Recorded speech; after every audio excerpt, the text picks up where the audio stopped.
Good morning, Hope Community Church. When I was in college, there was a band called Poison. They had a song called Something to Believe in. And throughout the song, the singer talks about his struggles with the preacher on TV that's robbing people, his failures of politicians, struggles with war. And there's this chorus that says, "Give me something to believe in if there's a Lord above. And give me something to believe in. Oh Lord, arise." And the final words in the song, it says, I drive by the homeless sleeping on a cold, dark street, like bodies in an open grave, underneath a broken old neon sign that used to read, Jesus saves.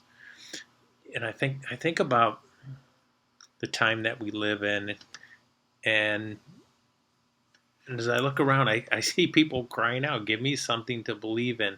And at the same time, oftentimes I think the church becomes more cynical of the world around them, and cynicism is high at this point in time.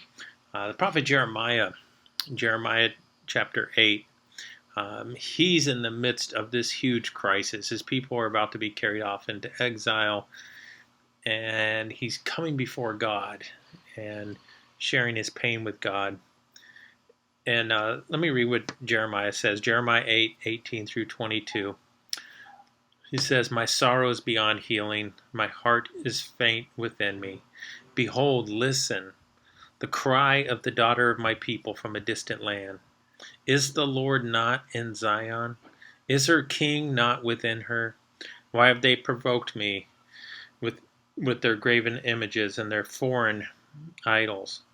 Harvest has passed and summer has ended, and we are not saved." So there's the people crying out, give me something to believe in. Uh, Harvest has passed, summer has ended, and we are not saved. Jeremiah continues and he says, "For the brokenness of the daughter of my people, I am broken. I mourn, and dismay has taken hold of me. Is there no balm in Gilead? Is there no physician there? Why then has not the health of the daughter of my people been restored?" And then Jeremiah 9:1 says, "Oh, that my head were waters, and my eyes a fountain of tears, that I might weep day and night for the slain of the daughter of my people."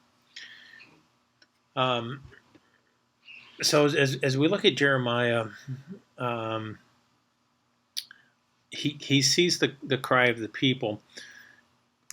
But if we want to answer that cry, I, I don't think our first response, I could tell people, hey, go out and care for people more. But I think it starts somewhere else. It starts with identifying ourselves with God. And if you would reread this passage, you'd have a hard time figuring out when is Jeremiah speaking and when is God speaking. And that's the first. That's our first response. We need to identify with God, because when we identify with God, we're then going to identify with people, and then we're going to look out and not just see broken people, messed up people, people that believe differently than me, people that act differently than me, but we will look and we will say, my people, the daughter of my people. Harvest is past, and my people are not saved.